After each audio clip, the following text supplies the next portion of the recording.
You know what? I wasn't going to say anything. But I decided I want you to feel as uncomfortable as I do. And I want you to know that I saw your text messages and I think you're disgusting. What text message? You know exactly what I'm talking about. I'm not going to repeat it because everybody doesn't need to know, but I want you to know that I know. I saw you and I think that you're disgusting. You don't have anything to say to that, right? Yeah, I didn't think so. And speaking of, you should. And speaking of airlines weeding people out, maybe if they raise prices, you know, maybe you wouldn't be able to afford to sit with your family. That way they don't have to sit next to black people. Okay? Yeah. No, yeah, you don't have to be sorry to me. You're sorry because I saw it. But I want you to feel as uncomfortable as I do sitting next to you. You should be. That last statement, okay, I am. Yeah, he's uncomfortable now. But when you go back and look at this, he says, what text? I mean, he was really calm with, like, what text? I have no idea what you're talking about.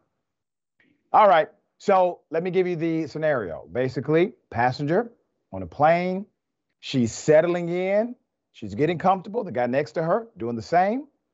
She spots a word on the text message screen. Now, she wasn't looking for, hey, what is he texting? But something caught her attention. It happens. I have glanced at somebody's cell phone before, unwittingly, not looking for any information, but maybe something would stick out.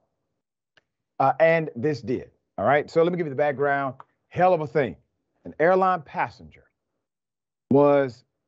has filmed the moment she confronted a racist man after she caught him texting a complaint to his family about a member of his traveling party having to sit next to a huge black woman. Content creator Taila Rouse detailed the incident that unfolded during a 4-hour Delta Airlines flight from Puerto Rico to Atlanta this week on TikTok in a series of videos.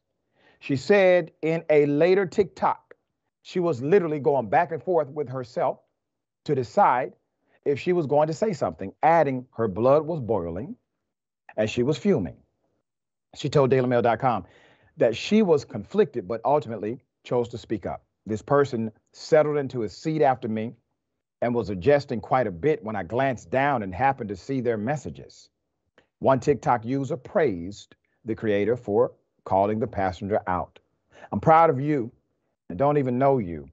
I know the back and forth with yourself on this was hard, and you did, and you did that, their comment read. She also shared a video of the man texting on his phone before zooming in on the contents of the messages.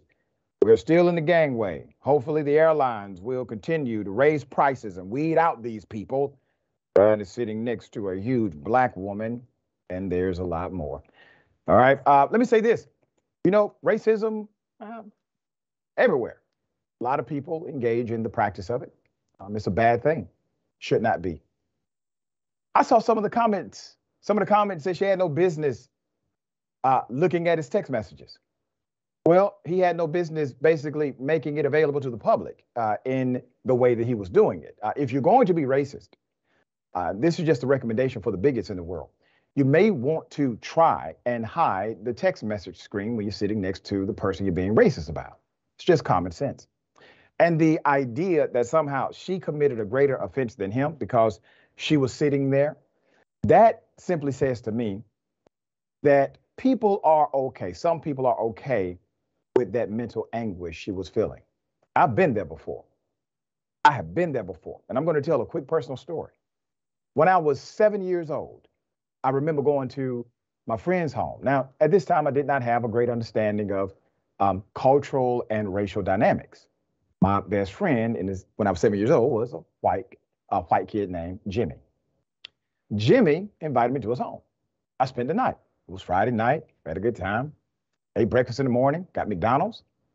And as I went back into the room, I think to get a toothbrush or something, I went back into the room and somebody came to the home. It was his sister.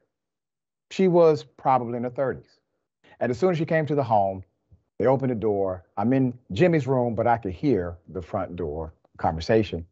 And she said, I hear y'all have an N-word child at the house. And everybody laughed, including Jimmy.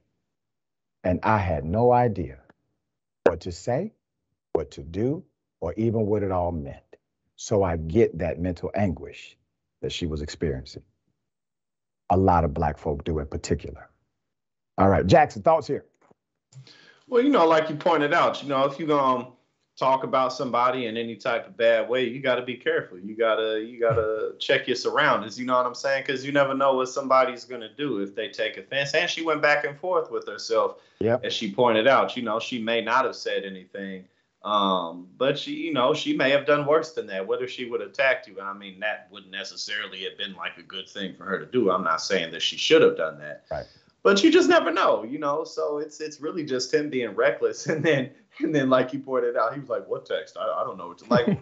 Why else would she be saying anything to you? You know what I'm saying? So yeah, but yeah, like you pointed out, if you're gonna be a bigot or whatever else, if you're gonna be offensive, then you got to be careful how you do it. There you go. All right. Trying to help out everybody, I guess. Right. Yeah, exactly.